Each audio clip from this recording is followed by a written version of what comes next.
Puccinia, ये जो fungus है वो बेसिडियोमाइसीटीज क्लास से बिलोंग करता है। इसका जो नाम है वो टी पक्सीनी के नाम पर रखा गया है, जो कि इसका डिस्कवरर है। अगर अपने पक्सीनिया की बात करें तो ये सीरियल्स में, यानी कि जो धान्य फसलें हैं उनमें रस्ट डिजीज कॉज करता है। फॉर एग्जाम्पल अगर अपने बात करें व्हीट की, तो 3 टाइप की रस्ट डिजीज आपको देखने को मिलती है, जिसमें black rust, brown rust and yellow rust जो है वो देखने को मिलती है। अब अगर अपने सबसे पहले इसकी क्लासिफिकेशन की बात करें तो क्लासिफिकेशन जो है वो दिया था अलेक्सोपोलस एंड मिम्स के द्वारा 1979 में। तो उनके अकॉर्डिंग जितने भी फंजाई हैं उन्हें एक किंगडम के अंदर उसने रखा, और किंगडम का नाम जो है वो रखा माइसिटी। इस तरह से जितने भी फंजाई हैं उन्हें इस किंगडम के अंदर इंक्लूड किया जाता है। इस किंगडम को उन्होंने आगे फिर 3 डिविजन्स में डिवाइड किया, और यहां पर जो डिवीजन है वो आती है एमेस्टिगोमाइकोटा। ऐसे फंजाई जिनमें फ्लैजेला एब्सेंट होते हैं, यानी उनके लाइफ साइकिल में फ्लैजेला कंप्लीटली एब्सेंट होते हैं, ना तो उनकी प्लांट बॉडी पर फ्लैजेला होते हैं और ना ही उनमें जो रिप्रोडक्टिव स्ट्रक्चर्स बनती हैं उनमें फ्लैजेला होते हैं। तो इस तरह से फ्लैजेला कंप्लीटली क्या होते हैं, एब्सेंट होते हैं। तो ऐसी जो फंजाई हैं उन्हें एमेस्टिगोमाइकोटा जो डिवीजन है उसके अंदर इंक्लूड किया जाता है। इस डिवीजन को फिर आगे कई सब डिविजन्स में डिवाइड किया जाता है, और ये सब डिविजन्स जो हैं उनका जो नामकरण है वो क्लासेस के नाम पर किया जाता है। तो यहां पर जो सब डिवीजन है वो आएगी बेसिडियोमाइकोटिना। तो बेसिडियोमाइसीटीज क्लास के नाम पर ही इसका नामकरण हुआ है। तो बेसिडियोमाइकोटिना इसकी सब डिवीजन का नाम है। क्लास की बात करें तो इसमें केवल एक ही क्लास को इंक्लूड किया गया है, और उस क्लास का नाम है बेसिडियोमाइसीटीज। बेसिडियोमाइसीटीज के जितने भी मेंबर्स हैं उन्हें क्लब फंजाई के नाम से जाना जाता है, क्योंकि इनके अंदर एक क्लब शेप्ड स्ट्रक्चर बेसिडियम बनती है, इसलिए इन्हें क्लब फंजाई के नाम से भी जानते हैं। तो इस तरह से जो पक्सीनिया है वो भी क्लब फंजाई के अंदर इंक्लूड किया जाता है। उसके बाद इस क्लास को फिर आगे 3 सब क्लासेस में डिवाइड किया जाता है, और जो पक्सीनिया है इसको एक सब क्लास में रखा जाता है जिसका नाम है टेलियोमाइस्टिडी। रस्ट और स्मट फंजाई दोनों को ही इस सब क्लास के अंदर इंक्लूड किया जाता है। तो टेलियोमाइस्टिडी इसका नाम है, और rust fungi and smut fungi दोनों को ही इसमें इंक्लूड किया जाता है। ऑर्डर की बात करें तो इस सब क्लास में 2 ऑर्डर्स को इंक्लूड किया जाता है। इसमें से जो पक्सीनिया है या रस्ट फंजाई है उनका ऑर्डर है यूरिडिनेल्स। तो यूरिडिनेल्स ऑर्डर के अंदर पक्सीनिया को इंक्लूड किया जाता है। इस ऑर्डर के जितने भी मेंबर्स हैं उन्हें रस्ट फंजाई के नाम से जानते हैं अपने। फैमिली की बात करें तो फैमिली का जो नाम है वो जीनस के नाम से ही रखा गया है, और फैमिली इसमें है पक्सीनियेसी। तो पक्सीनिया के नाम से ही फैमिली का नाम है पक्सीनियेसी। और जीनस की बात करें तो जीनस इसमें है पक्सीनिया।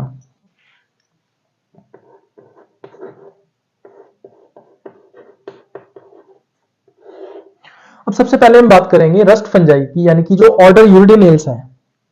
तो ऑर्डर यूरिडिनेल्स के अंदर जितने भी फंजाई आते हैं उन्हें रस्ट फंजाई के नाम से जाना जाता है।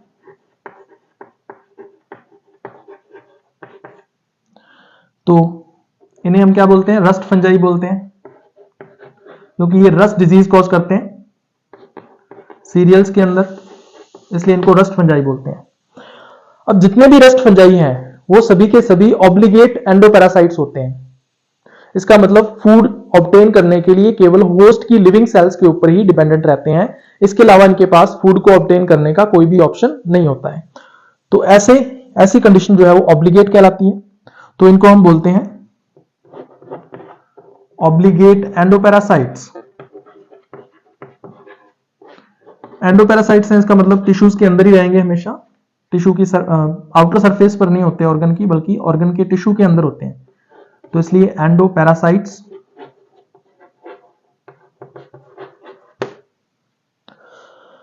अब इनके नंबर ऑफ होस्ट्स की बात करते हैं कि होस्ट कितने हैं। नंबर ऑफ होस्ट्स के बेस पर जो रस्ट फंजाई हैं उनको दो टाइप्स में डिवाइड किया जाता है। जो रस्ट फंजाई है वो कितने होस्ट के ऊपर अपना लाइफ साइकिल कंप्लीट करते हैं, एक होस्ट के ऊपर करते हैं या एक से ज्यादा होस्ट के ऊपर अपना लाइफ साइकिल कंप्लीट करते हैं। इस बेस पर जो रस्ट फंजाई है इनको दो टाइप्स में डिवाइड किया जाता है। अगर रस्ट फंजाई केवल एक ही होस्ट के ऊपर अपना लाइफ साइकिल कंप्लीट कर लेता है तो ऐसी कंडीशन कहलाती है मोनोजेनेटिक, या फिर इसके लिए एक टेक्निकल टर्म यूज की जाती है जिसको अपने बोलते हैं ऑटोइशियस। तो इसको ऑटोइशियस भी कह सकते हैं। अगर रस्ट फंगस एक सिंगल होस्ट के ऊपर अपना लाइफ साइकिल कंप्लीट कर लेता है तो, और यहां पे एक सिंगल होस्ट है तो इसको मोनोजेनेटिक बोलेंगे। दूसरा, अगर एक से ज्यादा होस्ट यूज किए जा रहे हैं, ज्यादातर दो होस्ट यूज किए जाते हैं, तो ऐसी कंडीशन कहलाती है डाइजेनेटिक, या फिर इसके लिए टर्म यूज की जाती है हेटेरोइशियस। हेटेरो का मतलब डिफरेंट से होता है, तो हेटेरोइशियस कंडीशन जो है वो यहां पर देखने को मिलती है। और हेटेरो का मतलब डिफरेंट, यानी एक से ज्यादा होस्ट हो जाएंगे। तो नॉर्मली दो होस्ट यहां पर होते हैं, तो दो होस्ट्स पर अगर रस्ट फंजाई अपना लाइफ साइकिल कंप्लीट करता है तो उसको डाइजेनेटिक या हेटेरोइशियस कहा जाता है। डाइजेनेटिक कंडीशन की हम लोग बात करते हैं तो यहां पर दो होस्ट हैं, इनमें से एक होस्ट प्राइमरी होस्ट कहलाएगा और दूसरा होस्ट सेकेंडरी होस्ट कहलाएगा। ये जो डिटर्मिनेशन है होस्ट का कि इनमें से ये प्राइमरी है और ये सेकेंडरी है, ये किस बेस पर होता है। बेसिडियोमाइसीटीज क्लास के जो फंजाई हैं उनमें दो तरह का माइसीलियम होता है, एक होता है प्राइमरी माइसीलियम जिसकी सेल्स मोनोकैरोटिक होती हैं, और दूसरा होता है सेकेंडरी माइसीलियम जिसकी सेल्स डाइकैरोटिक होती हैं। अब होस्ट के ऊपर प्राइमरी माइसीलियम है या सेकेंडरी माइसीलियम है, इस बेस पर यह डिसाइड किया जाता है कि प्राइमरी होस्ट होगा वो या सेकेंडरी होस्ट होगा। तो हम लोग होस्ट की बात करते हैं डाइजेनेटिक के अंदर। मोनोजेनेटिक में सिर्फ एक ही होस्ट होता है तो वहां पर प्राइमरी और सेकेंडरी की बात नहीं की जाती है, लेकिन यहां पर जो होस्ट है वो दो टाइप का होता है कि प्राइमरी कौन सा होगा और सेकेंडरी कौन सा होगा। तो प्राइमरी होस्ट और दूसरा होता है सेकेंडरी होस्ट।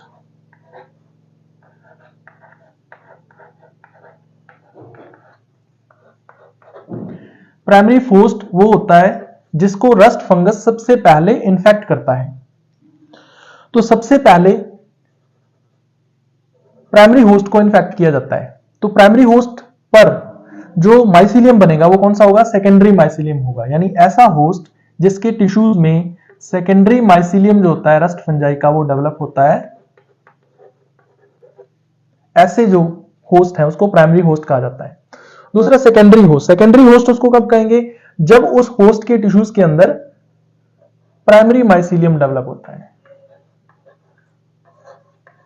तो ऐसा जो होस्ट होगा उसको अपने सेकेंडरी होस्ट बोलते हैं।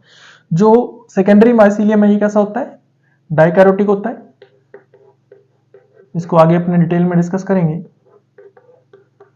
और जो प्राइमरी माइसीलियम है ये कैसा होता है, मोनोकैरोटिक होता है। तो इस तरह से दो तरह के जो होस्ट हैं वो डाइजेनेटिक कंडीशन के अंदर हमें देखने को मिलते हैं। उसके बाद हम बात करते हैं स्पोर स्टेजेस की। जितने भी रस्ट फंजाई हैं उनमें मैक्सिमम 5 स्पोर स्टेजेस प्रेजेंट होती हैं जिनको अलग अलग नाम से जाना जाता है। तो कौन कौन सी स्पोर स्टेजेस हैं उनके बारे में हम लोग डिस्कस करेंगे। तो हम लोग बात करते हैं स्पोर स्टेजेस की।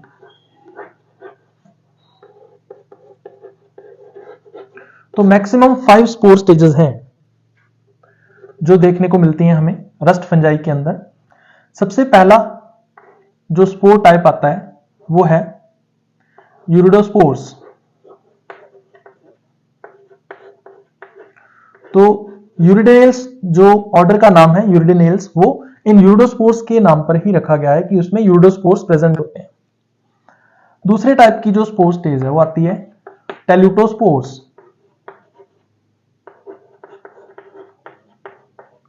जो सब क्लास होती है पक्सीनिया की वो है टेलियोमाइस्टिडी। तो वो टेलियोमाइस्टिडी जो नाम है वो टेल्यूटोस्पोर्स के नाम के बेस पर ही रखा गया है।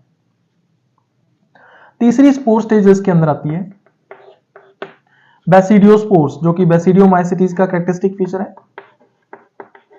तो बेसिडियोस्पोर्स। उसके बाद फोर्थ स्पोर स्टेज इसके अंदर आती है पिक्निडियोस्पोर्स।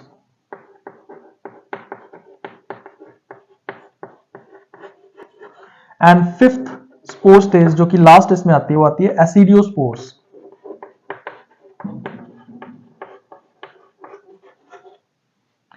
अब क्या रस्ट फंजाई में ये सभी पांचों की पांचों स्पोर स्टेजेस प्रेजेंट होती हैं?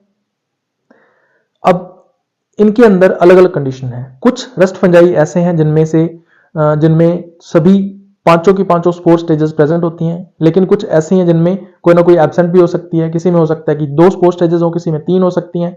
इस तरह से 5 टाइप का लाइफ साइकिल जो है वो देखने को मिलता है बेस्ड अपॉन प्रेजेंस और absence of these spore stages. तो कौन कौन सा टाइप आता है लाइफ साइकिल का वो हम लोग देखेंगे।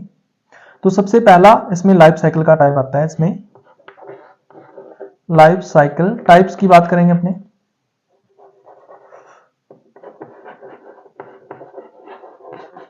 तो लाइफ साइकिल के टाइप्स की बात करें अगर, तो उसमें सबसे पहला इसमें आता है ऑप्सिस टाइप।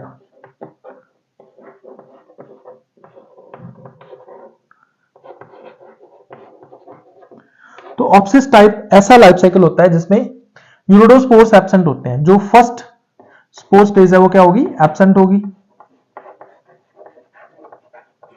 जबकि बाकी चारों की चारों जो स्पोर स्टेजेस यानी टेल्यूटोस्पोर्स, बेसिडियोस्पोर्स, पिग्निडोस्पोर्स एंड एसिडियोस्पोर्स, ये चारों की चारों प्रेजेंट होती हैं। तो ऐसा जो लाइफ साइकिल है वो ऑप्सिस टाइप कहलाता है।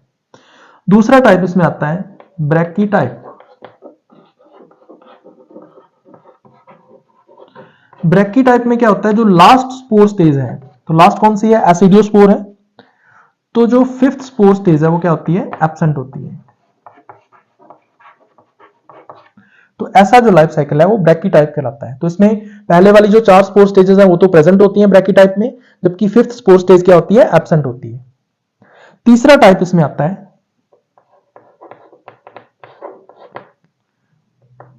Microcyclic type.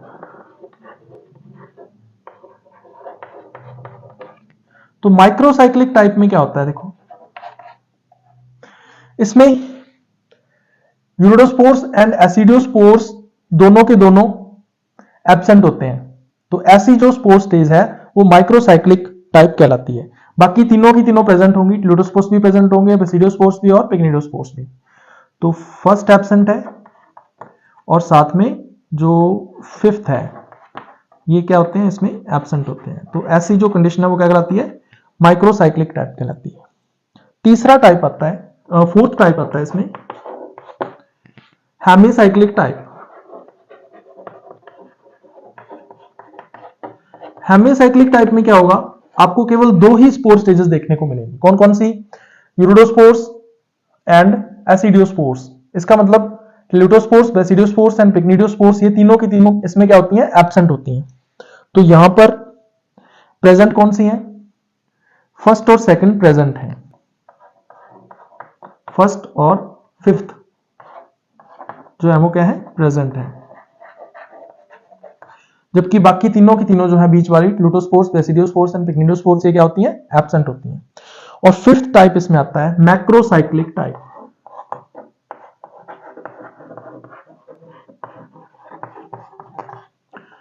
इस टाइप में पांचों की पांचों स्पोर स्टेजेस प्रेजेंट होती हैं। तो ऑल 5 जब प्रेजेंट हैं तो ऐसा जो लाइफ साइकिल है वो मैक्रोसाइक्लिक कहलाता है। तो all 5 are present. Rust fungi में टेलिटोस्पोर्स की बात करें तो डिफरेंट रस्ट फंजाई के अंदर नंबर ऑफ सेल्स के बेस पर जो टेलिटोस्पोर्स हैं वो मेनली 3 टाइप के हो सकते हैं, यूनिसेलुलर, बाइसेलुलर एंड मल्टीसेलुलर। तो ये नंबर ऑफ सेल्स के बेस पर इनको डिफरेंट टाइप्स में हम लोग डिवाइड करते हैं। तो मेनली 3 टाइप के जो टेलिटोस्पोर्स हैं वो देखने को मिलते हैं नंबर ऑफ सेल्स के बेस पर। पहला है यूनिसेलुलर। ये एक रस्ट फंजाई के अंदर हमें देखने को मिलता है जिसका नाम है यूरोमाइसीज। तो यूरोमाइसीज में जो टेलिटोस्पोर्स हैं वो कैसे होते हैं, यूनिसेलुलर होते हैं। दूसरा टाइप इसमें आता है बाइसेलुलर, यानी 2 सेल्स होती हैं एक टेलिटोस्पोर के अंदर, ऐसी कंडीशन बाइसेलुलर कहलाती है। और ये कंडीशन हमें देखने को मिलती है पक्सीनिया के अंदर। तो पक्सीनिया के टेलिटोस्पोर्स जब अपने देखेंगे तो इस टाइप के हमें देखने को मिलेंगे। और तीसरा टाइप इसमें आता है मल्टीसेलुलर, जिसमें मल्टीपल सेल्स होती हैं एक टेलिटोस्पोर के अंदर। तो कंडीशन कहलाती है मल्टीसेलुलर। और ऐसी कंडीशन हमें देखने को मिलती है एक रस्ट फंजाई के अंदर जिसका नाम है फ्रैगमीडियम। तो इसमें मल्टीसेलुलर टेलिटोस्पोर्स होते हैं। अब पक्सीनिया की इंपॉर्टेंट स्पीसीज की बात करते हैं तो 3 स्पीसीज हम लोग पढ़ेंगे डाइजेनेटिक है, यानी 2 होस्ट वाली स्पीसीज, और 3 स्पीसीज ऐसी हैं जो कि मोनोजेनेटिक होंगी, यानी कि सिंगल होस्ट वाली स्पीसीज होंगी। तो इस तरह से टोटल 6 स्पीसीज के नाम हम लोग यहां पे देखेंगे। तो important species,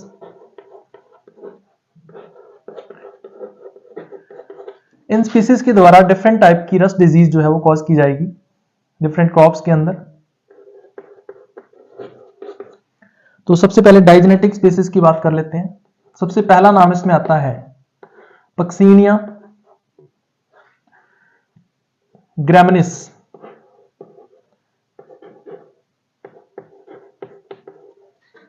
tritici, sub species या वैरायटीज को बोल सकते हैं ट्रिटिसाई।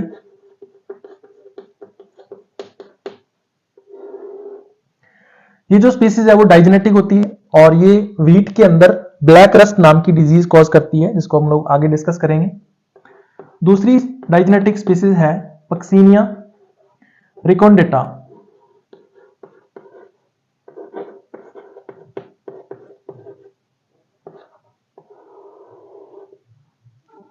और तीसरी जो स्पीसीज है डाइजेनेटिक वो आती है पक्सीनिया स्ट्राइफॉर्मिस।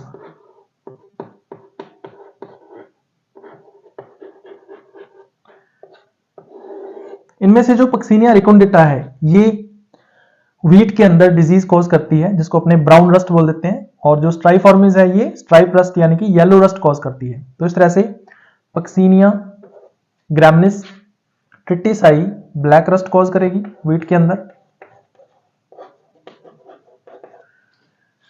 पक्सीनिया रिकोंडेटा जो है ये ब्राउन रस्ट कॉज करेगी, और जो स्ट्राइफॉर्मिस है ये कॉज करती है येलो रस्ट।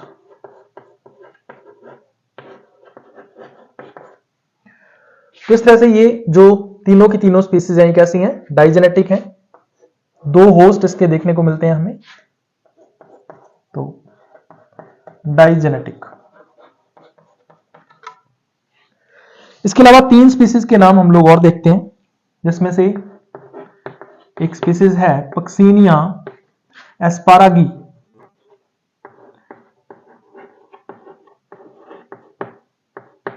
जो कि एस्पारागस के अंदर रस्ट डिजीज कॉज करती है, ये मोनोजेनेटिक स्पीसीज है। उसी तरह से एक आती है पक्सीनिया बटलेरी,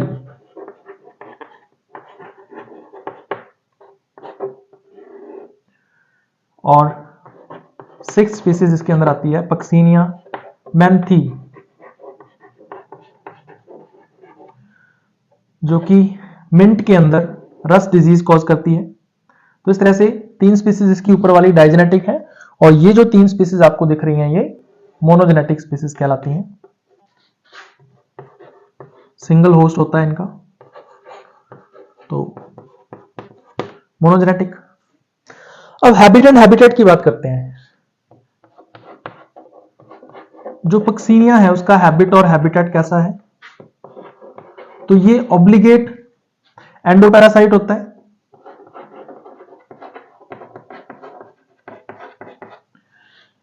ये चीज अपने पहले ही बताई है रस्ट फंजाई के अंदर। तो ये कैसा है? ऑब्लिगेट एंडोपैरासाइट है। तो इसका मतलब फूड ऑब्टेन किससे करता है? ये होस्ट सेल से करता है या होस्ट के टिश्यू से करता है। तो ऑब्लिगेट एंडोपैरासाइट। तो इस तरह से फूड ऑब्टेन करने का इनके पास एक ही ऑप्शन होता है कि ये होस्ट सेल से फूड को ऑब्टेन करता है।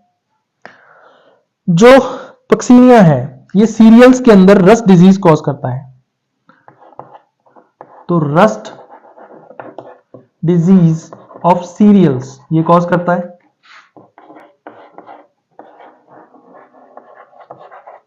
तो कौन कौन सी ऐसी सीरियल्स हैं जिनकी रस्ट डिजीज, जिसके अंदर ये रस्ट डिजीज कॉज करता है? तो आपको कुछ नाम ध्यान में रखने हैं, जिसमें नाम आता है व्हीट का, मोस्ट कॉमन सीरियल है जिसमें रस्ट डिजीज होती है। इसके अलावा बार्ले, इसके अलावा सोरगम के अंदर, और इसके अलावा जैसे ओट्स है तो ओट्स में भी ये डिजीज कॉज करता है। अब अपने पक्सीनिया की डाइजेनेटिक स्पीसीज की बात करते हैं, यानी ऐसे पैरासाइट्स जिनका लाइफ साइकिल दो होस्ट के ऊपर कंप्लीट होता है, डाइजेनेटिक कहलाते हैं। तो पक्सीनिया की जो डाइजेनेटिक स्पीसीज हैं वो तीन स्पीसीज हैं जिनके दो होस्ट होते हैं। तो कौन कौन से होस्ट हैं उसके बारे में हम लोग डिस्कस करेंगे। तो मेनली तीन स्पीसीज हैं, जिसमें सबसे पहली स्पीसीज का नाम आता है, एक तरफ हम लोग बात करेंगे स्पीसीज की कि पक्सीनिया की कौन सी स्पीसीज है, उसके बाद फिर इसका प्राइमरी होस्ट कौन सा है, और फिर इसका सेकेंडरी होस्ट जो है वो कौन सा है, ये हम लोग यहाँ पे देखने वाले हैं। इस पे क्वेश्चन भी आता है एग्जाम के अंदर। सबसे पहले जो पहली स्पीसीज आती है वो है पक्सीनिया ग्रामिनेस्टेटिसाई। ट्रिटिसाई जो है उसको अपने सब स्पीसीज बोल सकते हैं या वैरायटी बोल सकते हैं। तो ट्रिटिसाई ये व्हीट के अंदर ब्लैक रस्ट या स्टेम रस्ट डिजीज कॉज करती है। इसका जो प्राइमरी होस्ट है वो हमेशा कौन सा रहेगा? व्हीट रहेगा। तो इसका मतलब व्हीट के ऊपर या व्हीट के टिश्यूज के अंदर इसका सेकेंडरी माइसीलियम रहता है, इसलिए इसको प्राइमरी होस्ट बोल देते हैं हमने। जबकि सेकेंडरी होस्ट जो है वो यहां पर रहता है बारबरी का प्लांट।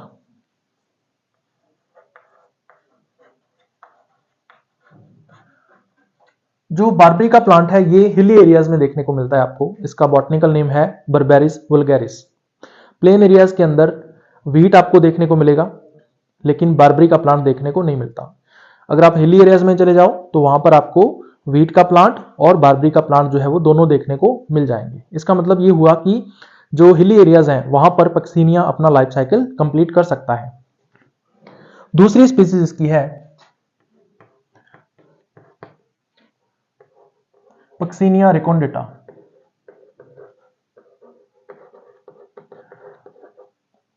ये जो स्पीसीज है वो व्हीट के अंदर एक डिजीज कॉज करती है जिसको अपने बोलते हैं ब्राउन रस्ट या लीफ रस्ट। तो इसका भी जो प्राइमरी होस्ट है वो कौन सा होगा? व्हीट होगा। और इसका जो सेकेंडरी होस्ट है वो चेंज हो जाता है। अब यहां पे इसका सेकेंडरी होस्ट होगा थैलिक्ट्रम, और इसकी एक स्पीसीज है फ्लेवम। तो थैलिक्ट्रम फ्लेवम जो है वो इस स्पीसीज का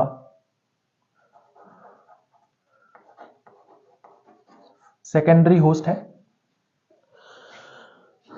उसके बाद तीसरा हम लोग बात करें, जो तीसरी स्पीसीज इसमें आती है वो है पक्सीनिया स्ट्राइफॉर्मिस।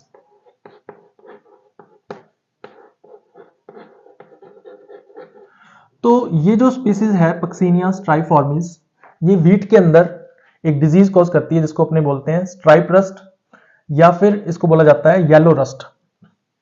तो कलर के बेस पर इसको येलो रस्ट बोला जाता है। तो इसका भी प्राइमरी होस्ट जो है वो हमेशा कौन सा रहेगा, व्हीट रहेगा। और जो इसका सेकेंडरी होस्ट है वो अभी तक डिस्कवर नहीं हुआ है, तो इसलिए इसका जो सेकेंडरी होस्ट है वो क्या है, अननोन है।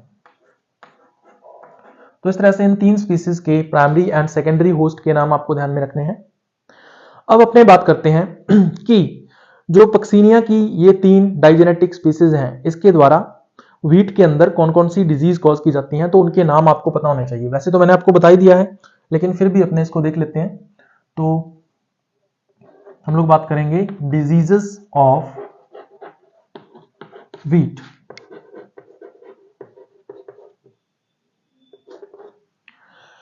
तो यहां पर जो पक्सीनिया के द्वारा डिजीज कॉज की जाती है व्हीट के अंदर, उसको अपने बोलते हैं रस्ट। तो तीन टाइप की रस्ट हमें व्हीट के अंदर देखने को मिलती है, जिसमें सबसे पहला जो है, सबसे पहले हम बात करेंगे पक्सीनिया ग्रामिनिस ट्रिटिसाई की। तो पक्सीनिया स्पीसीज हो जाएगी ग्रामिनिस, और जो सब स्पीसीज है वो जाएगी ट्रिटिसाई।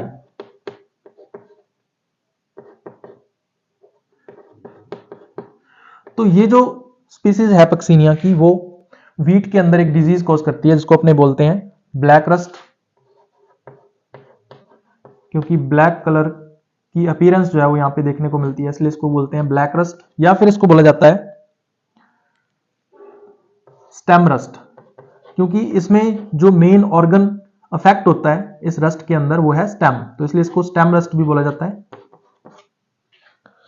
दूसरी जो स्पीसीज है जिसको अपने पक्सीनिया रेकोंडेटा कहा है,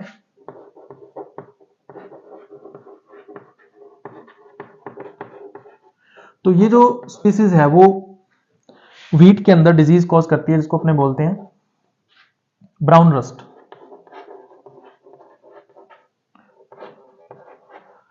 इस डिजीज के अंदर सबसे ज्यादा जो अफेक्ट होने वाला ऑर्गन है वो लीफ है, इसलिए इसको लीफ रस्ट के नाम से भी जाना जाता है, तो लीफ रस्ट बोलेंगे इसको। और जो तीसरी स्पीसीज इसके अंदर आती है वो है स्ट्राइफॉर्मिस, पक्सीनिया स्ट्राइफॉर्मिस।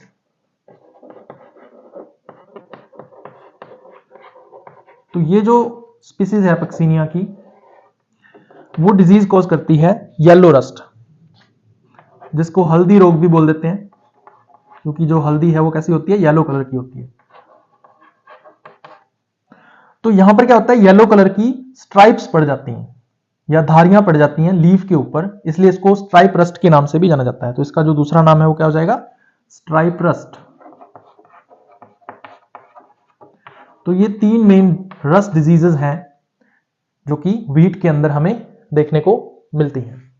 उसके बाद हम लोग बात करते हैं थैलस स्ट्रक्चर की। जो पक्सीनिया है उसका थैलस किस तरह का होता है। तो पक्सीनिया जो है ये बैसिडियोमाइसीटीज का मेंबर है। हम लोग बात करेंगे पक्सीनिया के थैलस स्ट्रक्चर की।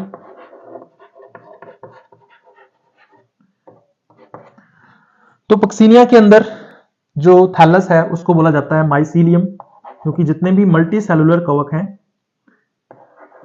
उनमें हाइफी जो है वो मिलकर आपस में एक नेटवर्क बनाते हैं, और उस नेटवर्क को हम बोलते हैं माइसीलियम। तो पक्सीनिया के अंदर मेनली दो टाइप का जो माइसीलियम है हमें देखने को मिलता है, primary mycelium and secondary mycelium. तो दो तरह का माइसीलियम यहां पर आपको देखने को मिलेगा, एक को हम बोलेंगे प्राइमरी माइसीलियम और दूसरा होता है सेकेंडरी माइसीलियम।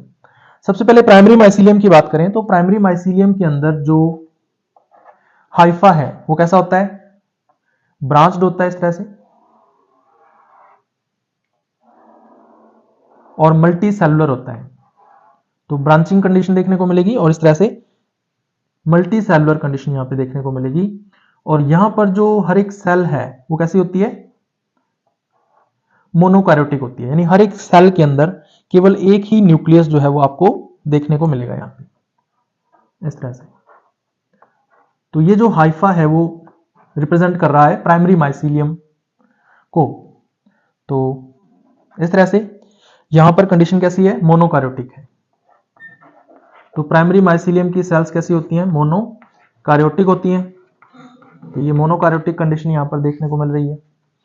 उसके बाद सेकेंडरी माइसीलियम की बात करें तो सेकेंडरी माइसीलियम के अंदर ये कंडीशन देखने को मिलती है। इसमें भी जो हाइफा होगा वो कैसा होता है, ब्रांच्ड होता है। इस तरह से ब्रांच्ड कंडीशन जो है वो देखने को मिलती है।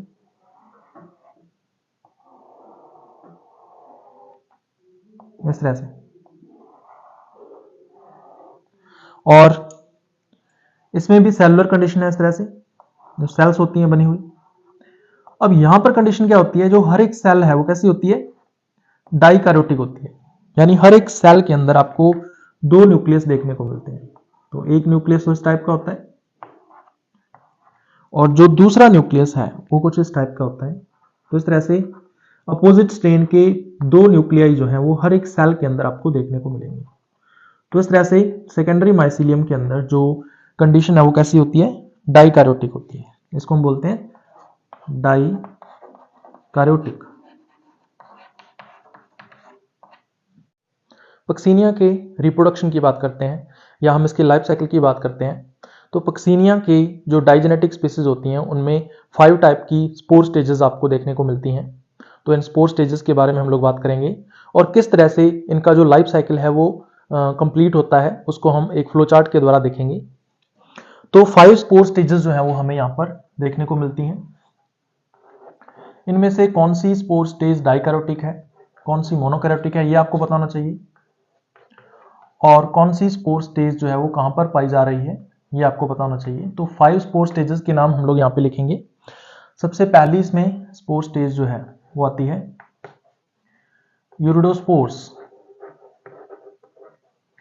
यूरिडोस्पोर्स के बारे में आपको ध्यान में रखना है कि ये डाइकैरियोटिक होती है। तो इसका मतलब इसके अंदर दो न्यूक्लियाई जो है वो आपको देखने को मिलते हैं। तो डाइकैरियोटिक कंडीशन है यहाँ पे।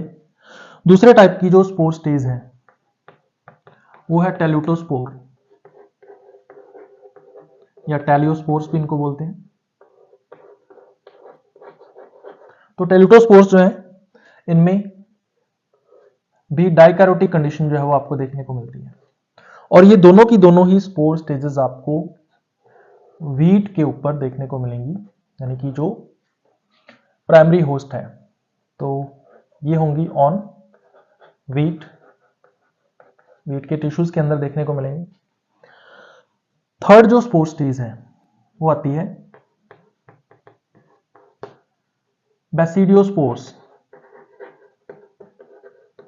जो कि बेसिडियोमाइसिटीज का कैरेक्टरिस्टिक फीचर है, बेसिडियोस्पोर्स का पाया जाना। तो बेसिडियोस्पोर्स, ये जो बेसिडियोस्पोर्स हैं ये कैसे होते हैं, मोनोकैरियोटिक होते हैं। यानी एक सिंगल न्यूक्लियस जो है वो एक बेसिडियोस्पोर के अंदर आपको देखने को मिलेगा। और इसके अलावा अगर अपने बात करें तो बेसिडियोस्पोर्स जो है वो आपको सॉइल के अंदर देखने को मिलते हैं। तो फाउंड इन सॉइल। उसके बाद जो फोर्थ स्पोर स्टेज आती है वो है पिक्निडियोस्पोर्स। और पिक्निडियोस्पोर्स जो है ये मोनोकैरियोटिक कंडीशन होती है इसके अंदर। तो ये मोनोकैरियोटिक है। जिस तरह से बेसिडियोस्पोर्स मोनोकैरियोटिक होते हैं उसी तरह से यहां पर भी मोनोकैरियोटिक कंडीशन है। और फिफ्थ टाइप के स्पोर्स जो हैं वो यहां पर आते हैं एसिडियोस्पोर्स। और एसिडियोस्पोर्स की अगर अपने बात करें तो इनका जो नेचर है वो कैसा होता है, डाइकैरियोटिक होता है। तो ये डाइकैरियोटिक होते हैं। और खास बात क्या है कि ये दोनों के दोनों ही बारबरी प्लांट के ऊपर, यानी कि जो सेकेंडरी होस्ट होता है उस पर देखने को मिलते हैं। तो ये फाउंड ऑन बारबरी। अब इसको अपने एक फ्लो चार्ट के द्वारा देखते हैं कि किस तरह से जो पक्सीनिया है वो अपना लाइफ साइकिल कंप्लीट करता है। तो सबसे पहले हम लोग बात करते हैं सेकेंडरी माइसीलियम। तो यहां पर जैसे मान लीजिए सेकेंडरी माइसीलियम है और सेकेंडरी माइसीलियम की जो सेल्स हैं वो कैसी होती हैं, डाइकैरियोटिक होती हैं। तो यहां पर डाइकैरियोटिक कंडीशन जो है वो देखने को मिलती है सेकेंडरी माइसीलियम के अंदर। अब ये जो सेकेंडरी माइसीलियम है वो एक तरह के स्पोर्स प्रोड्यूस करता है जिसको अपने बोलते हैं यूरिडोस्पोर्स। तो ये यूरिडोस्पोर्स को प्रोड्यूस करेगा यहां पे।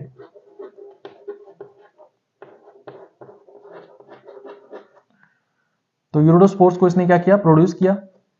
अब देखो जो सेकेंडरी माइसिलियम है वो कैसा है, डाइकैरोटिक है, तो इसके द्वारा जो यूरिडोस्पोर्स प्रोड्यूस किए जाएंगे वो भी कैसे होते हैं, डाइकैरोटिक होते हैं। तो ये यूरिडोस्पोर्स क्या करेंगे, जर्मिनेट करेंगे, और जर्मिनेट होकर ये वापस क्या बनाएंगे, सेकेंडरी माइसिलियम ही बना देंगे। उसके बाद जो सेकेंडरी माइसिलियम है वो एक और टाइप के जो स्पोर्स है वो प्रोड्यूस करता है, जिसको अपने नाम देते हैं टेल्यूटोस्पोर्स। तो यहां पर टेल्यूटोस्पोर्स बनेंगे, और टेल्यूटोस्पोर्स जो हैं वो भी कैसे होते हैं, डाइकैरोटिक होते हैं। क्योंकि सेकेंडरी माइसिलियम डाइकैरोटिक है तो इससे बनने वाले जो स्पोर्स होंगे वो भी कैसे होंगे, डाइकैरोटिक होंगे। तो टेल्यूटोस्पोर्स डाइकैरोटिक हैं। टेल्यूटोस्पोर्स आगे जर्मिनेट होते हैं और फाइनली ये फॉर्मेशन कर देते हैं एक न्यू टाइप के स्पोर्स के, जिसको अपने बोलते हैं बैसिडियोस्पोर्स।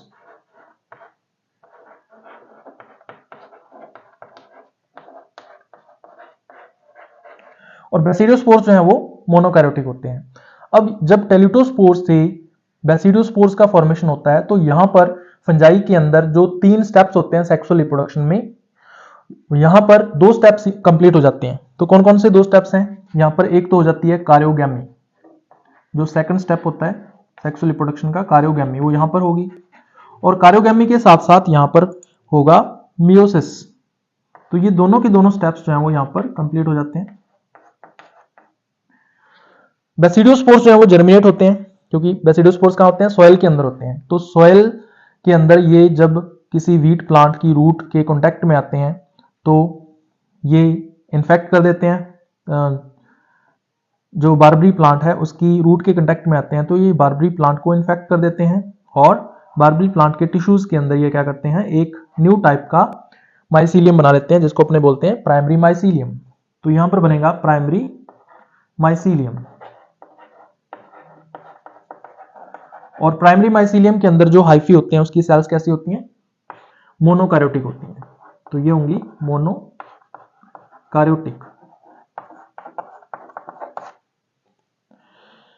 तो इस तरह से यहां पर बारबरी प्लांट के अंदर प्राइमरी जो माइसिलियम है इसका फॉर्मेशन हो जाता है। अब ये प्राइमरी माइसिलियम जो है बारबरी प्लांट के टिश्यूज के अंदर एक स्पेसिफिक टाइप के स्पोर्स प्रोड्यूस करता है, जिसको अपने बोलते हैं पिक्निडियोस्पोर्स।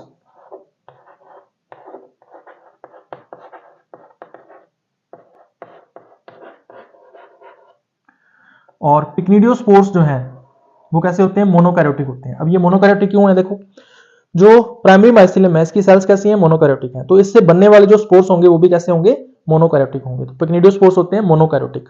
अब पिक्निडियोस्पोर्स जो है वो आगे एक फिर से स्पेसिफिक टाइप के स्पोर्स, नए टाइप के स्पोर्स प्रोड्यूस करते हैं, जिसको हम बोलते हैं एसिडियोस्पोर्स।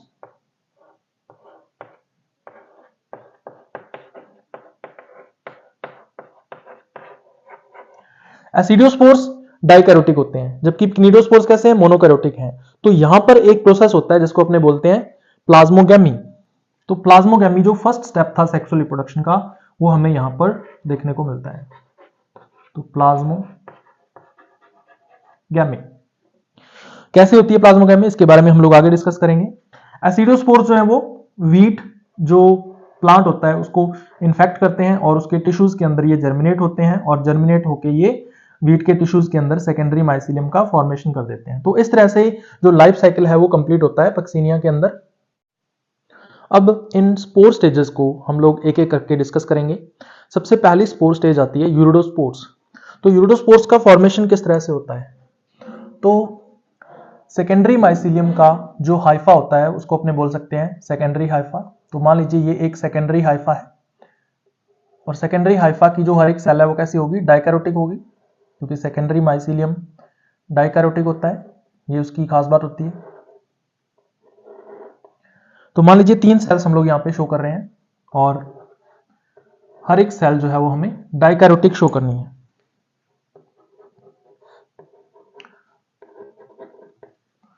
तो ये है सेकेंडरी हाइफा, और इसकी जो एपिकल सेल है उससे यूरिडोस्पोर्स का डेवलपमेंट होना है। तो एपिकल सेल जो है वो काफी इंपॉर्टेंट है।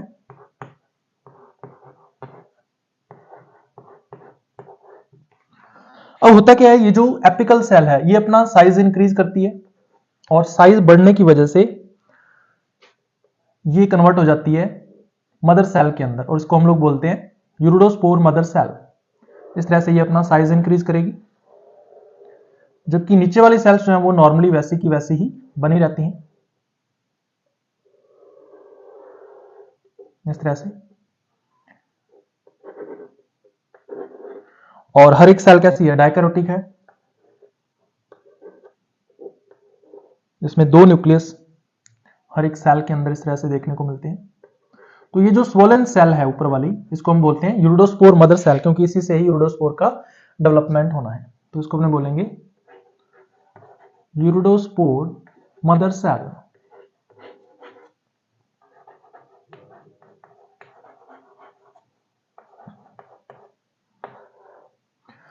अब ये यूरिडोस्पोर मदर सेल जो है वो आगे चलकर यूरिडोस्पोर में डेवलप हो जाती है।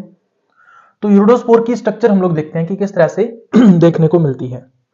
तो इसमें सबसे बाहर की तरफ क्या होता है, आपको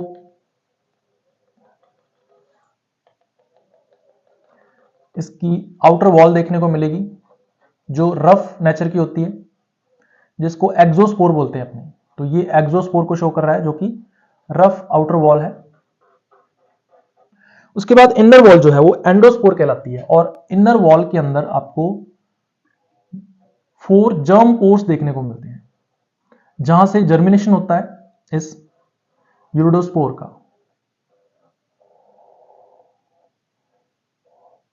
इस तरह से। और इसके अंदर आपको 2 न्यूक्लियस देखने को मिलेंगे क्योंकि डाइकैरोटिक कंडीशन है। नीचे की तरफ ये स्टॉक सेल देखने को मिलती है और ये स्टॉक सेल जो है ये भी कैसी होती है, डाइकैरोटिक होती है। इसके अंदर भी आपको 2 न्यूक्लियस जो हैं वो देखने को मिलते हैं। और सबसे नीचे की तरफ स्फेरिकल सेल होगी जिसको अपने बोलेंगे बेसल सेल। तो इस तरह से यहां पर बेसल सेल होती है और इस बेसल सेल में भी डाइकैरोटिक कंडीशन होती है, यानी कि 2 न्यूक्लियस जो है यहां पे देखने को मिलते हैं। ठीक है, लेबलिंग कर लेते हैं। ये जो सेल है इसको अपने बोलते हैं स्टॉक सेल और नीचे की तरफ ये वाली जो सेल है इसको अपने बोलते हैं बेसल सेल। और ऊपर वाला पार्ट जो है ये क्या कहलाता है, यूरिडोस्पोर कहलाता है। यूरिडोस्पोर में सबसे बाहर वाली जो वॉल है इसको बोलते हैं अपने एक्सोस्पोर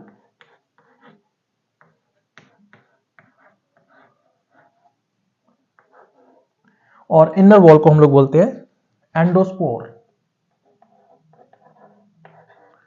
तो एंडोस्पोर के अंदर ही आपको जर्म पोर्स जो है वो देखने को मिलते हैं।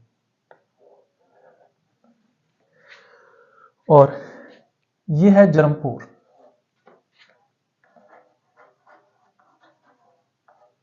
तो टोटल यहां पर 4 जर्म पोर्स जो हैं वो एक यूरिडोस्पोर के अंदर आपको देखने को मिलेंगे। तो इनका नंबर आपको ध्यान में रखना है।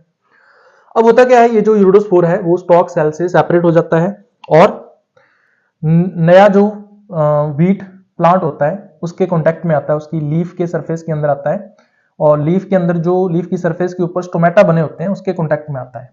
तो इस तरह से उसका जर्मिनेशन हो जाता है और जर्म ट्यूब जो है वो एंटर कर जाती है किसके अंदर, स्टोमेटा के अंदर। और इस तरह से फाइनली व्हीट लीफ के टिश्यूज के अंदर जो माइसीलियम है उसका फॉर्मेशन हो जाता है। तो जैसे मान लीजिए ये एक यहाँ पर जर्म ट्यूब थी और इस जर्म ट्यूब से इस तरह से यहाँ पे एक जर्म पोर था, इससे इस तरह से यहाँ से जर्म ट्यूब निकली हुई है और बाकी जगह पे इस तरह से जर्म पोर्स जो है वो प्रेजेंट है।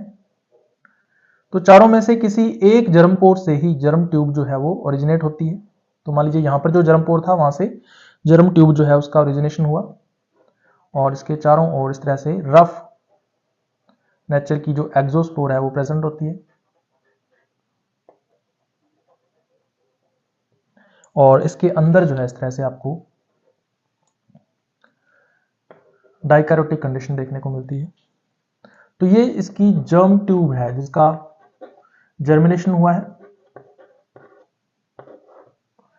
और यूरिडोस्पोर जो है, इसको पूरे को अपने बोलेंगे यूरिडोस्पोर।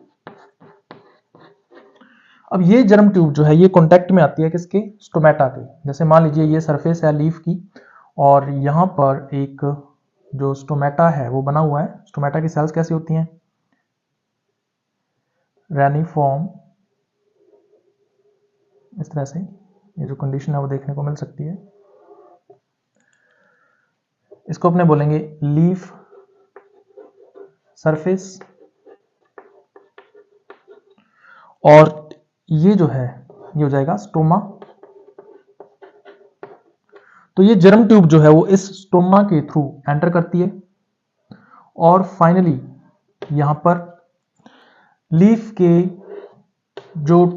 का जो टिश्यू होता है उसकी सेल्स होती हैं। इन सेल्स के अंदर जाके ये माइसीलियम का फॉर्मेशन कर देती हैं। तो इनको अपने बोलेंगे होस्ट सेल्स।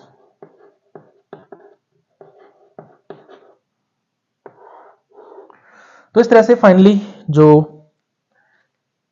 सेकेंडरी माइसीलियम है यहां पर वो वापस से बन जाएगा। तो ये सेकेंडरी माइसीलियम को हम लोग शो कर रहे हैं जो कि इंटरसेलुलर होता है, मतलब सेल्स के बीच जो इंटरसेलुलर स्पेस होता है वहां पर देखने को मिलता है। तो इसको अपने बोलेंगे सेकेंडरी माइसीलियम। तो इस तरह से सेकेंडरी माइसीलियम जो है वो उसका फॉर्मेशन हो जाता है यूरिडोस्पोर के जर्मिनेशन से। तो ये पहली स्पोर स्टेज है। उसके बाद हम बात करते हैं दूसरी स्पोर स्टेज की जो है टेल्यूटोस्पोर्स।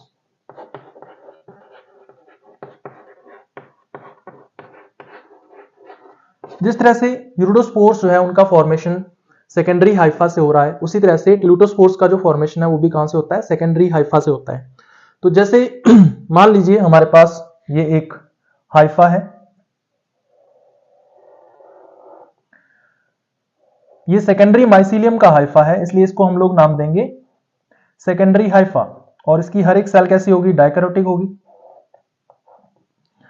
तो इसको हम बोलेंगे सेकेंडरी हाइफा क्योंकि सेकेंडरी माइसीलियम का पार्ट है ये। हर एक सेल डाइकैरोटिक है, 2 न्यूक्लियस हर एक सेल के अंदर आपको देखने को मिलेंगे। और जो एपिकल सेल है वो काफी इंपॉर्टेंट है क्योंकि इसी एपिकल सेल से ही टेल्यूटोस्पोर जो है उसका फॉर्मेशन होगा। तो ये एपिकल सेल इंपॉर्टेंट है। अब ये जो एपिकल सेल है ये क्या करती है, अपना साइज इंक्रीज करती है। तो साइज इंक्रीज करके ये कन्वर्ट हो जाती है मदर सेल के अंदर। अब इसको हम लोग नाम देंगे टेल्यूटोस्पोर मदर सेल क्योंकि इससे टेल्यूटोस्पोर्स का फॉर्मेशन होना है आगे। और नीचे वाली जो सेल्स हैं वो बिल्कुल वैसी की वैसी ही रहती हैं। अब हर एक जो सेल है, ऊपर वाली स्वोलन सेल और नीचे वाली जो सेल्स हैं वो कैसी होंगी, डाइकैरोटिक होंगी।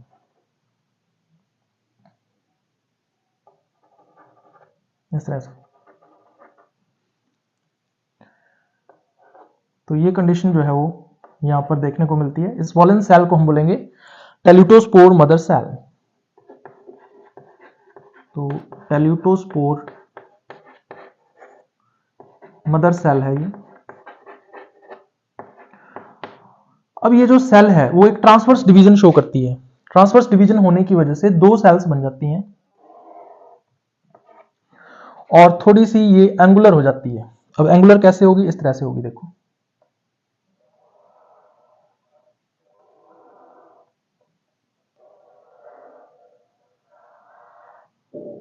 इस तरह की स्ट्रक्चर बन जाती है। यहां पर ट्रांसवर्स डिवीजन हो रहा है इसके अंदर। यहाँ पे टीडी से शो कर रहा हूं मैं शॉर्ट फॉर्म में। टीडी का मतलब यहाँ पे ट्रांसवर्स डिवीजन से है। और इस तरह से ट्रांसवर्स डिवीजन हुआ तो ये कंडीशन हो गई।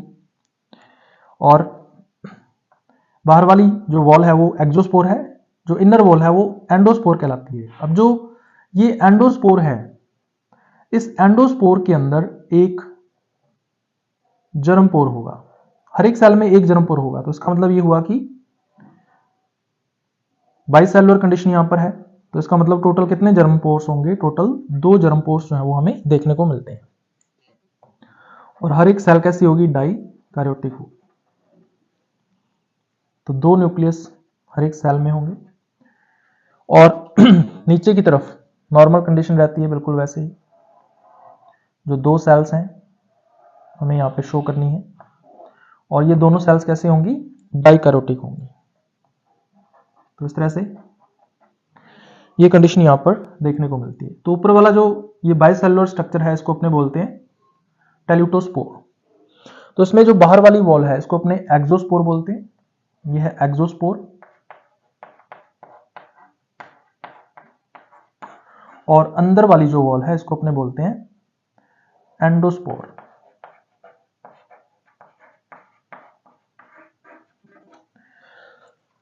जो एंडोस्पोर है इसमें यहां पे देख सकते हो आप क्या है, जर्म पोर है।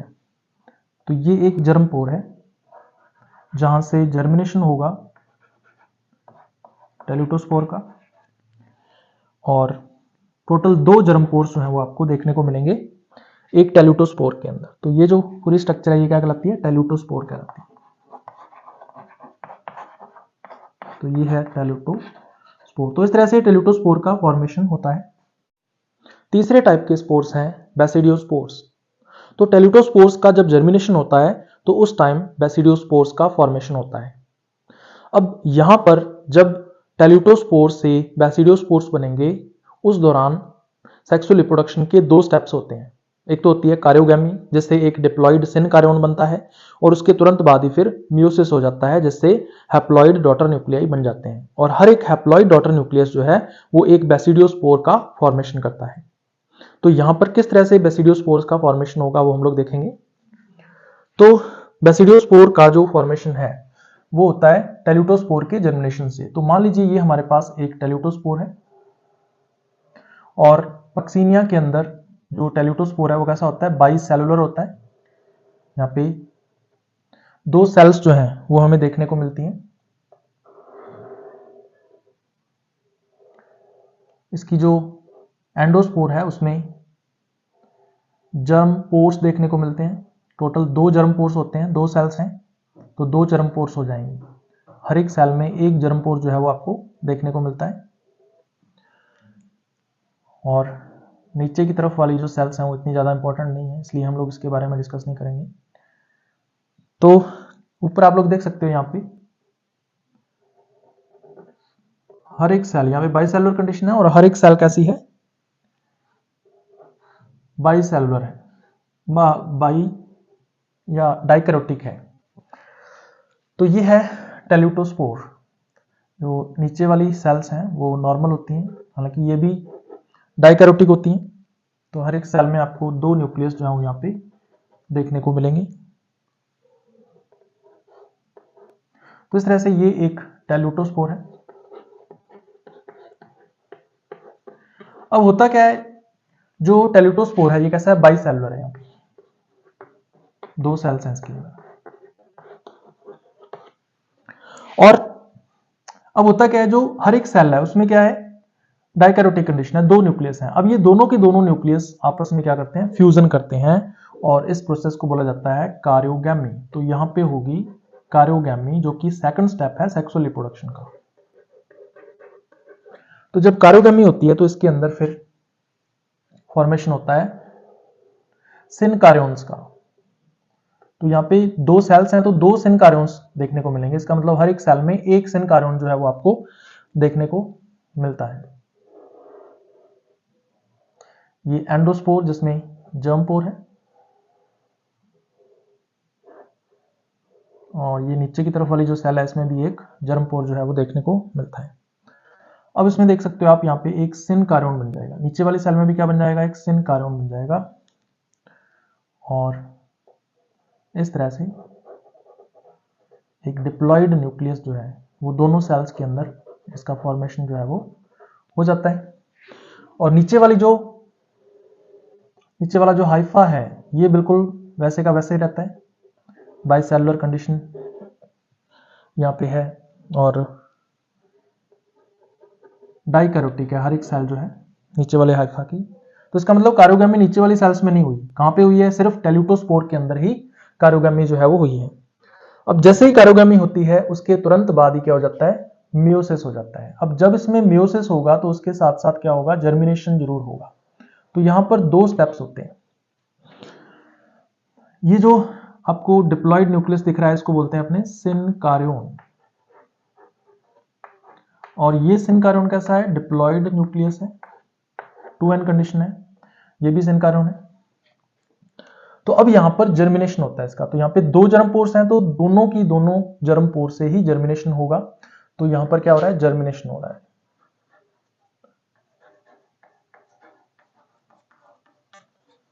और जर्मिनेशन के साथ साथ यहां पे एक और स्टेप होता है, इसको अपने बोलते हैं मियोसिस। तो हर एक सिनकार्योन में क्या हो जाएगा? मियोसिस हो जाएगा। और ऐसा होने से एक जर्म ट्यूब जो है, हर एक सेल में 4 डॉटर हैप्लॉइड न्यूक्लियाई बन जाएंगे और हर एक न्यूक्लियस एंटर करता है जर्म ट्यूब के अंदर और उसके बाद जर्म ट्यूब का क्या हो जाता है? सेप्टेशन हो जाता है। तो इसको हम लोग इस तरह से शो कर सकते हैं।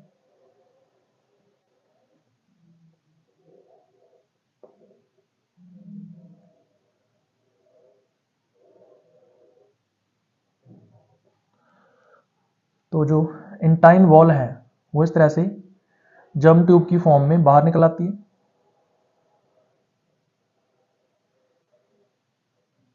इस तरफ भी ऐसा ही होगा।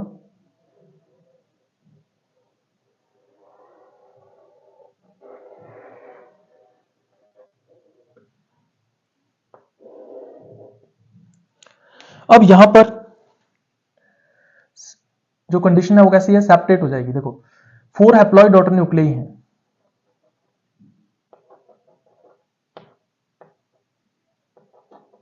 इस तरह से।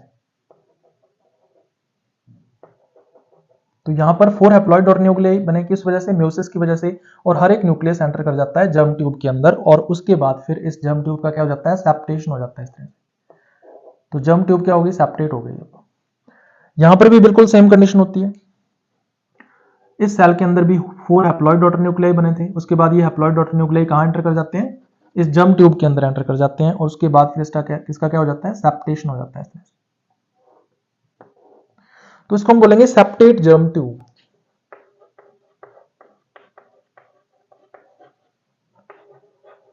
तो ये सेलुलर कंडीशन यहां पे है। तो ये वाली जो जर्म ट्यूब है ये भी सेप्टेट है और ये वाली जो जर्म ट्यूब है ये भी कैसी है? सेप्टेट है। अब होता क्या है? हर एक जो सेप्टेट जर्म ट्यूब है वो एक बेसिडियम की तरह काम करना स्टार्ट कर देती है और उस बेसिडियम को बोलते हैं अपने स्टाइकोबेसिडियम। तो अगर अपने एक जर्म ट्यूब की बात करें तो उसमें इस तरह से कुछ चेंजेस होते हैं। कैसे चेंजेस होंगे? जैसे हम लोग इस जर्म ट्यूब को लेके चल रहे हैं तो होता क्या है? जैसे मान लीजिए ये एक सेप्टेट जर्म ट्यूब है और इसमें सेलुलर कंडीशन है। टोटल 4 सेल्स जो है यहां पर देखने को मिलती हैं हमें। अब हर एक जो सेल होती है उसकी सरफेस के ऊपर स्टॉक लाइक स्ट्रक्चर्स डेवलप होती हैं, जिन स्टॉक्स को बोला जाता है स्टेरिग्मा। स्टेरिग्मा सिंगुलर वर्ड है जबकि जो स्टेरिग्माटा है ये प्लूरल वर्ड है। अब हर एक सेल में एक एक न्यूक्लियस था। तो होता क्या है? हर एक न्यूक्लियस जो है वो बाहर चला जाता है, आउटसाइड चला जाता है और अपने चारों ओर एक साइटोप्लाज्म को कलेक्ट करके वॉल फॉर्मेशन कर लेता है और ये कन्वर्ट हो जाता है एक स्पोर लाइक स्ट्रक्चर के अंदर जिसको अपने बोलते हैं बेसिडियोस्पोर। तो इस तरह से टोटल 4 बेसिडियोस्पोर्स जो है वो यहाँ पर हमें देखने को मिलते हैं और हर एक बेसिडियोस्पोर में एक सिंगल न्यूक्लियस जो है वो आपको देखने को मिलेगा। लेबलिंग करें तो ये जो पूरी स्ट्रक्चर है इसको अपने बोलते हैं स्टाइकोबेसिडियम, क्योंकि ट्रांसवर्सली सेप्टेट जो बेसिडियम होती है उसको स्टाइकोबेसिडियम के नाम से जाना जाता है। और ये जो स्पोर्स हैं इनको बोलेंगे अपने बेसिडियोस्पोर्स। तो टोटल 4 बेसिडियोस्पोर्स जो हैं वो यहाँ पर इनका फॉर्मेशन हुआ है। बेसिडियोस्पोर्स कैसे होते हैं? हैप्लॉइड नेचर के होते हैं। नंबर इनका कितना होता है? 4।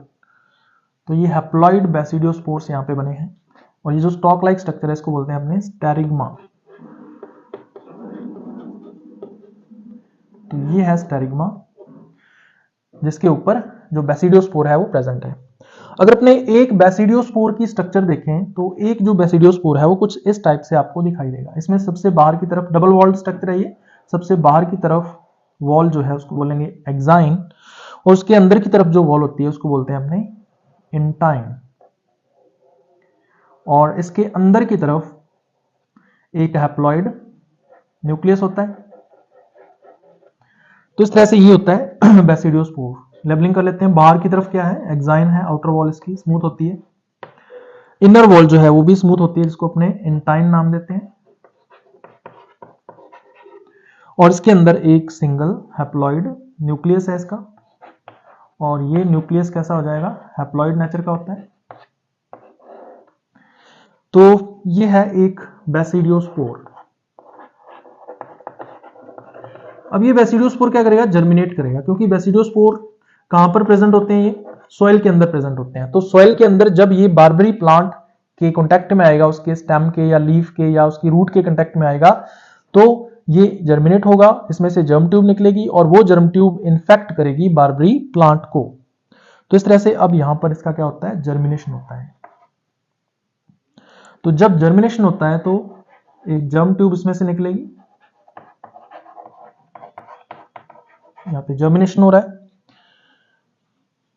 तो जर्मिनेशन में जो इंटाइन वॉल है वो इस तरह से ट्यूब की फॉर्म में बाहर निकल आती है, जिसको अपने जर्म ट्यूब बोल देते हैं।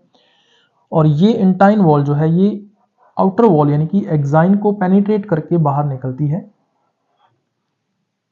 और इसके अंदर ये न्यूक्लियस है, तो इसको अपने क्या बोलेंगे, जर्म ट्यूब बोलेंगे।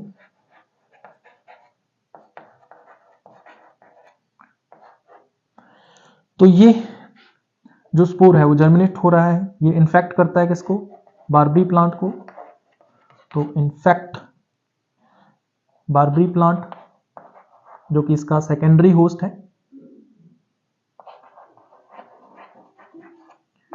और इन्फेक्शन के बाद उसके टिश्यूज के अंदर ये एक माइसीलियम का फॉर्मेशन करता है, जिसको अपने बोलते हैं प्राइमरी माइसीलियम।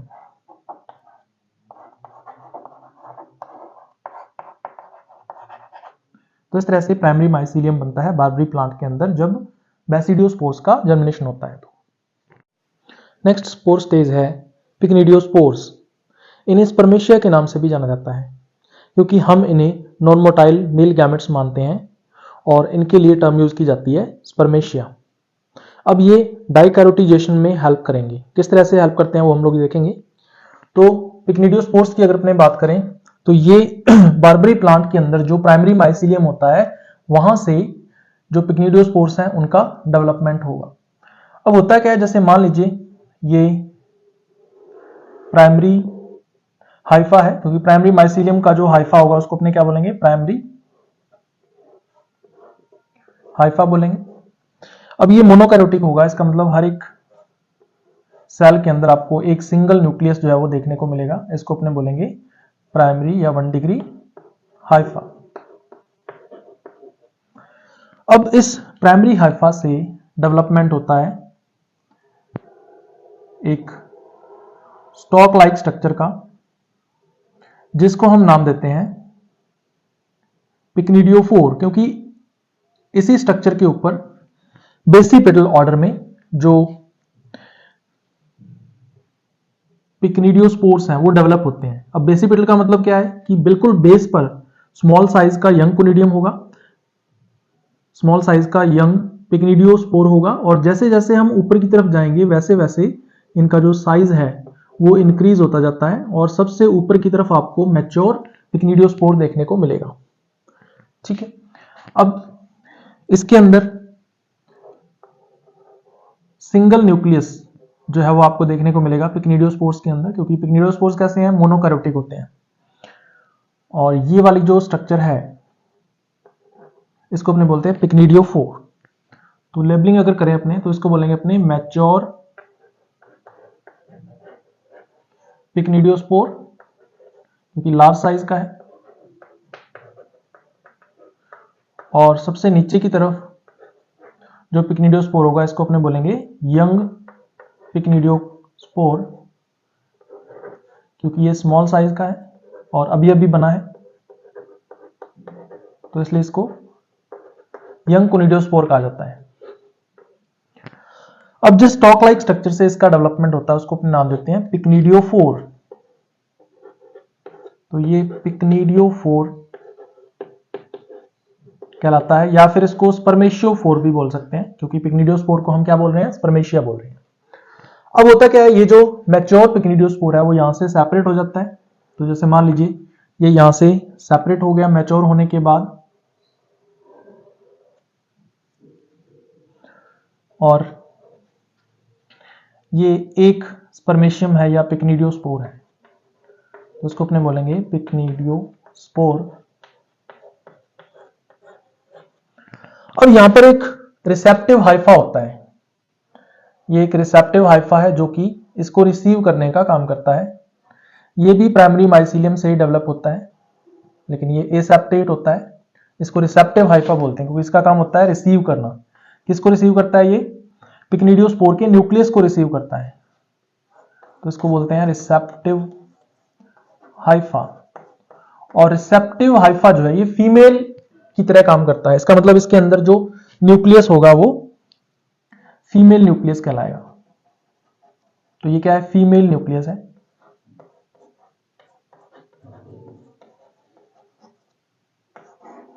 अब होता क्या है, ये जो पिक्निडियोस्पोर है इसके अंदर जो न्यूक्लियस होता है वो मेल न्यूक्लियस कहलाता है।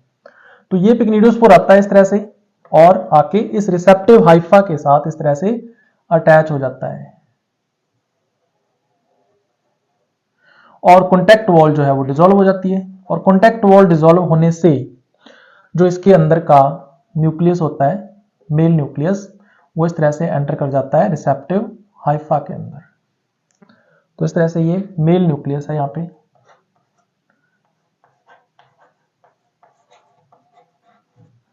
तो इस तरह से मेल न्यूक्लियस रिसेप्टिव हाइफा में चला गया, और फाइनली ये मेल न्यूक्लियस जो है वो इस तरफ जाता है और फीमेल न्यूक्लियस के साथ पेयरिंग कर लेता है या एक पेयर बना लेता है, और इस तरह से एक डाइकैरियोन का फॉर्मेशन हो जाता है।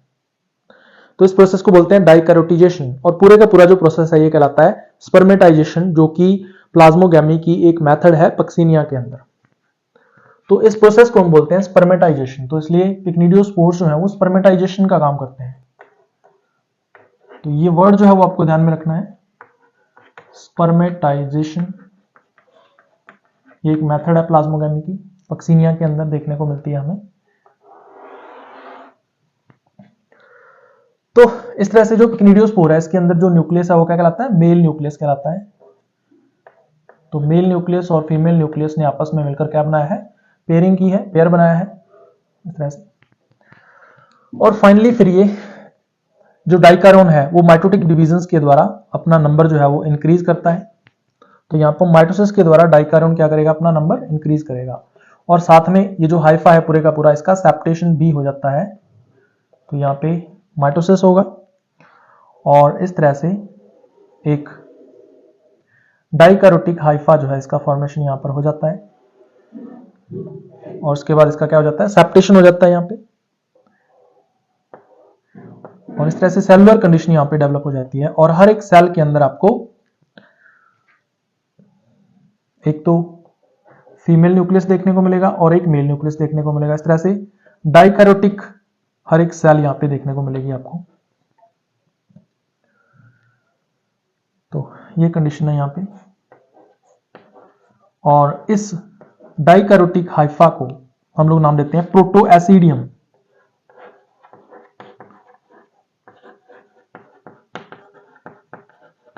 तो इस तरह से प्रोटोएसिडियम जो है ये एक डाइकैरोटिक हाइफा है।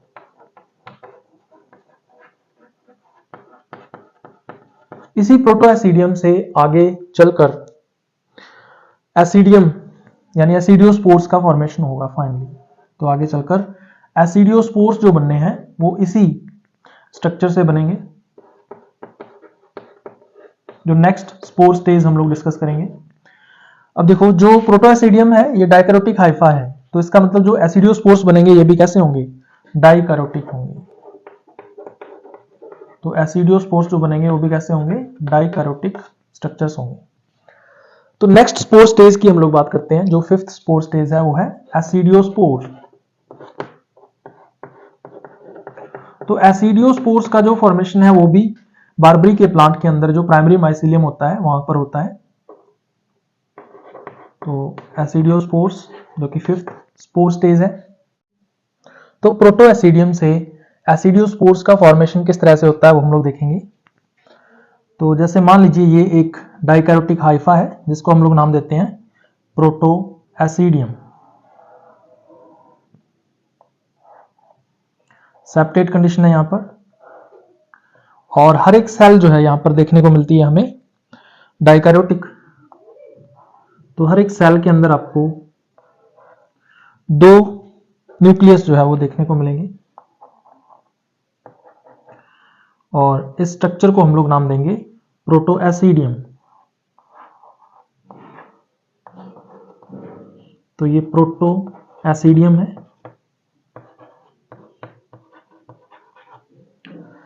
इस प्रोटोएसिडियम से ऊपर की तरफ एक स्टॉक लाइक स्ट्रक्चर जो है वो डेवलप होती है, जिसको हम लोग नाम देते हैं एसिडियोफोर, क्योंकि इसी स्टॉक लाइक स्ट्रक्चर के ऊपर जो एसिडियोस्पोर्स हैं वो डेवलप होते हैं, और ये एसिडियोस्पोर्स बेसिपिटल ऑर्डर के अंदर डेवलप होते हैं। बेसिपिटल का मतलब ये है कि बेस पर यंग एसिडियोस्पोर होगा, और जैसे जैसे हम ऊपर की तरफ जाएंगे इन एसिडियोस्पोर्स का जो साइज है वो इंक्रीज होता जाता है, और सबसे ऊपर की तरफ सबसे लार्ज साइज का मैच्योर एसिडियोस्पोर होता है। अब ये जो एसिडियोस्पोर्स हैं ये आपस में अटैच्ड रहते हैं, जुड़े हुए रहते हैं एक स्ट्रक्चर के द्वारा, जिसको हम बोलते हैं डिसजंक्टर। तो ये डिसजंक्टर है जो कि एक एसिडियोस्पोर को दूसरे एसिडियोस्पोर के साथ अटैच कर रही है। हर एक एसिडियोस्पोर जो है वो डाइकैरोटिक होता है, तो 2 न्यूक्लियस जो है वो हर एक एसिडियोस्पोर के अंदर आपको देखने को मिलेंगे, और यही डाइकारोन्स आपको एसिडियोफोर के अंदर भी देखने को मिलेंगे। तो इस तरह से डाइकैरोटिक जो एसिडियोस्पोर्स हैं वो बेसिपिटल ऑर्डर में डेवलप होते हैं। लेबलिंग करें तो सबसे ऊपर की तरफ मैच्योर एसिडियोस्पोर है, लार्ज साइज का है, तो उसको अपने बोलते हैं मैच्योर एसिडियोस्पोर।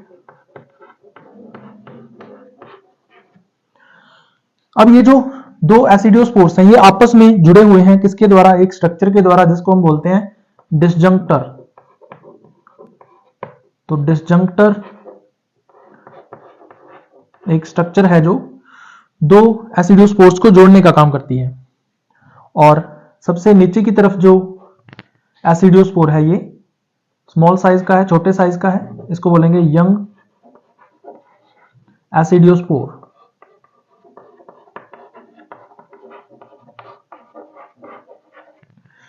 और सबसे नीचे की तरफ जिस स्टॉक लाइक स्ट्रक्चर से एसिडियोस्पोर्स डेवलप होते हैं उसको बोलते हैं एसिडियोफोर।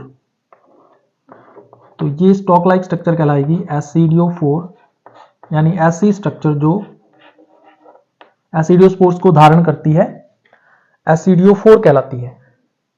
अब जब एसिडियोस्पोर मैच्योर हो जाता है तो इस डिसजंक्टर से ये रिलीज हो जाएगा, और रिलीज होने के बाद ये जर्मिनेट होगा और फिर सेकेंडरी माइसिलियम का फॉर्मेशन करेगा। तो किस तरह से करता है वो हम लोग देखेंगे। तो यहां पर अगर अपने स्ट्रक्चर देखें एक मैच्योर एसिडियोस्पोर की, तो इसमें सबसे बाहर की तरफ जो इसकी आउटर वॉल है जिसको हम बोलते हैं एक्सोस्पोर, तो ये जो एक्सोस्पोर है वो इस तरह से रफ नेचर की होती है या स्पाइनी नेचर की होती है, और इसके अंदर की तरफ की वॉल होती है इंटाइन। इंटाइन की अगर अपने बात करें तो जो इंटाइन है उसमें टोटल 6 जर्म पोर्स जो है वो आपको देखने को मिलते हैं इस तरह से। तो इनका जो नंबर है यहां पर फिक्स रहता है, 6 जर्म पोर्स हैं।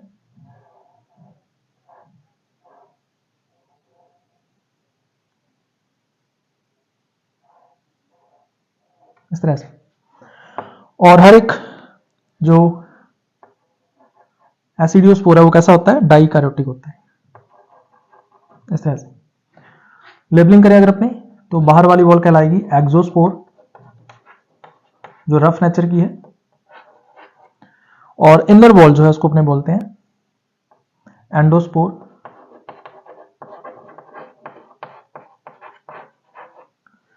और यहां पे ये जर्म पोर्स है, टोटल 6 जर्म पोर्स यहां पर देखने को मिलते हैं। तो इनका नंबर होता है 6। तो ये एक सिंगल एसिडियोस्पोर की स्ट्रक्चर है।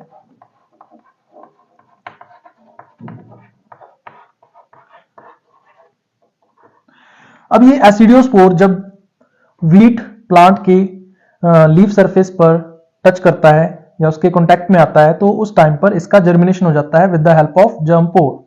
तो जर्म पोर से जर्म ट्यूब निकलेगी। तो किसी भी एक जर्म पोर से जर्म ट्यूब जो है वो निकलती है। तो इसको हम लोग इस तरह से शो कर सकते हैं। जैसे मान लीजिए ये आउटर कवर है इसका, जिसको एक्सोस्पोर बोलते हैं अपने। तो जो एंडोस्पोर होती है वो क्या करती है, एक जर्म ट्यूब की फॉर्म में इस तरह से बाहर निकलती है और बाकी जगह पे जर्म पोर्स जो है वो वैसे के वैसे पड़े रहते हैं। टोटल 6 जर्म पोर्स हैं, तो 5 जर्म पोर्स जो है वो आपको शो करने हैं इस तरह से। और ये डाइकैरोटिक है और आउटर वॉल जो है वो इस तरह से रफ नेचर की होती है। तो जो इंटाइन है या एंडोस्पोर है उसने एक्सोस्पोर वॉल को पेनिट्रेट किया और एक जर्म ट्यूब की फॉर्म में ये बाहर निकलती है।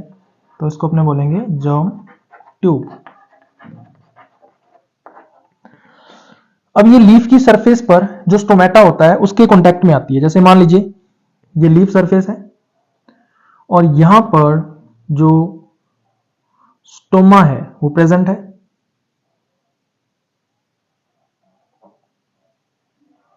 इस तरह से मान लो ये एक स्टोमा है और ये लीफ सरफेस है, इसको अपने बोलेंगे लीफ सरफेस।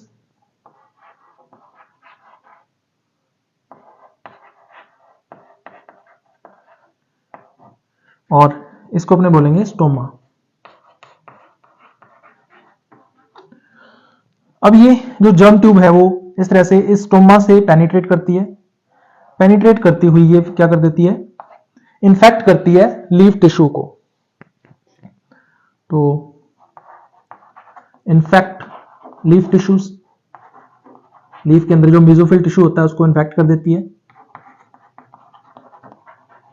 तो इस तरह से जो वीट प्लांट है वो इन्फेक्टेड हो जाता है और लीफ टिश्यूज के अंदर फिर एक माइसीलियम बन जाता है जो कि कैसा होता है, डाइकैरोटिक होता है और उसको हम लोग बोलते हैं सेकेंडरी माइसीलियम। तो इस तरह से जो लाइफ साइकिल है वो कंप्लीट होता है पक्सीनिया का।